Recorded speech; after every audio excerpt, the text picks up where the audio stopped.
ये मसल कौन सी है? Sartorius, which forms lateral boundary of.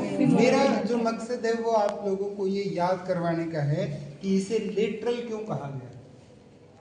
बात समझ रहे हो कि जब आपको दिखता है कि एक ह्यूमन बीइंग जो है वो सुपाइन पोजीशन में लाई कर रहा है, तो उसके शरीर में बाहर की तरफ जो कोई भी पार्ट आएगा वो कैसा होगा? लेटरल। जो कोई भी अंदर की तरफ आएगा वो क्या होगा? तो ये जो है सार्टोरियस, ये इसकी कौन सी बाउंड्री बना रही है?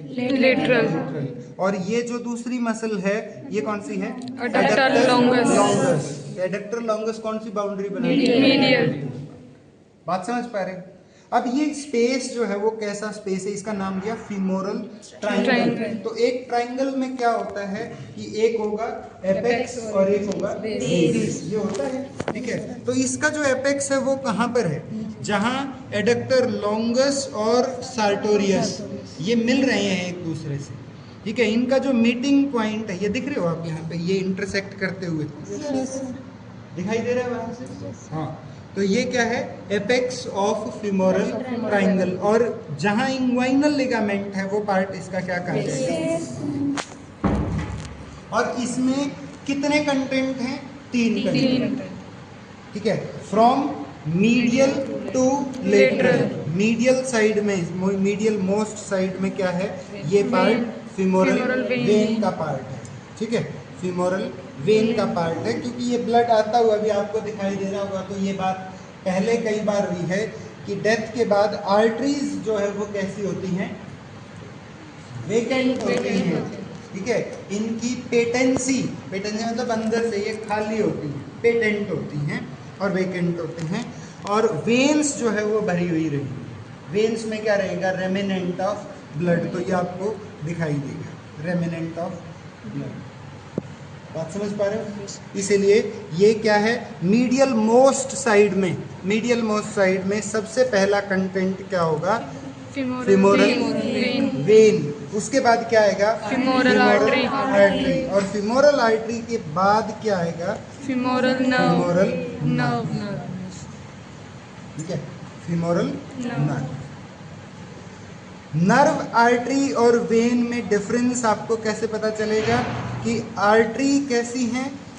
वो पेटेंट होती हैं, खाली होती हैं, और उनकी जो वेसल वॉल है वो कंपैरेटिवली थिक है, ठीक है। कंपैरेटिवली थिक है। इलास्टिसिटी वो अपनी दोबारा अटेन कर सकती हैं, जबकि वेन्स के अंदर ऐसा कुछ भी नहीं होता है, ठीक है ना।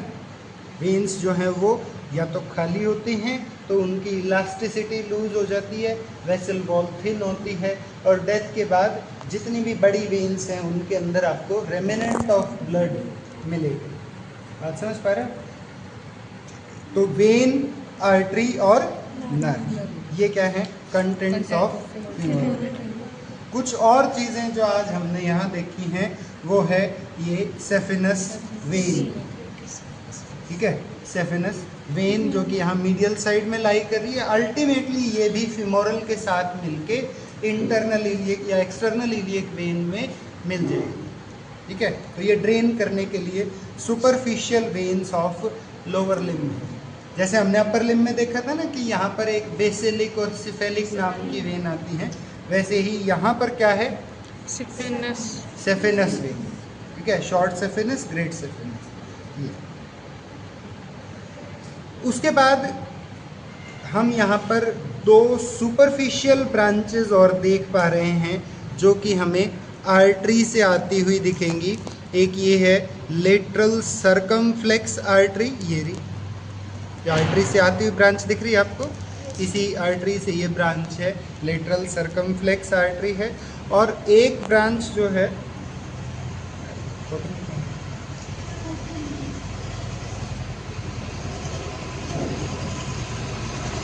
एक ब्रांच हमें यहाँ पर मीडियल साइड में आती हुई दिखेगी, ये पार्ट, ये प्यूडेंडल आर्टरी के लिए, प्यूडेंडल आर्टरी यहाँ पर, ठीक है। इसकी जो मेजर ब्रांच है, सबसे बड़ी ब्रांच है, उसे क्या कहते हैं? Profunda femoris. जैसे आपने अपर लिम्ब में नाम सुना होगा ना, प्रोफंडा ब्रेकाई, उसी तरीके से लोअर लिम्ब में जो आर्टरी है या उसकी सबसे बड़ी ब्रांच है वो कौन सी है? प्रोफंडा। ये प्रोफंडा ब्रेकाई। जब आप इसको थोड़ा सा उठा करके देखेंगे तो आपको दिख जाएगा कि ये इसी मेन आर्टरी से आती हुई एक ब्रांच है, सबसे बड़ी ब्रांच है, इसलिए इसका नाम प्रोफंडा ब्रेकाई है। इसके अलावा यहाँ पर कई परफोरेटिंग ब्रांचेस होती हैं। परफोरेटिंग ब्रांचेस जो कि प्रोफंडा से ही आती हैं, हर एक मसल को परफोरेट करके एंटीरियर से पोस्टीरियर में चली जाती है। ठीक है, एंटीरियर यहाँ से सप्लाई करते हुए पीछे पोस्टीरियर पार्ट तक। ठीक, आज के लिए इतना ही।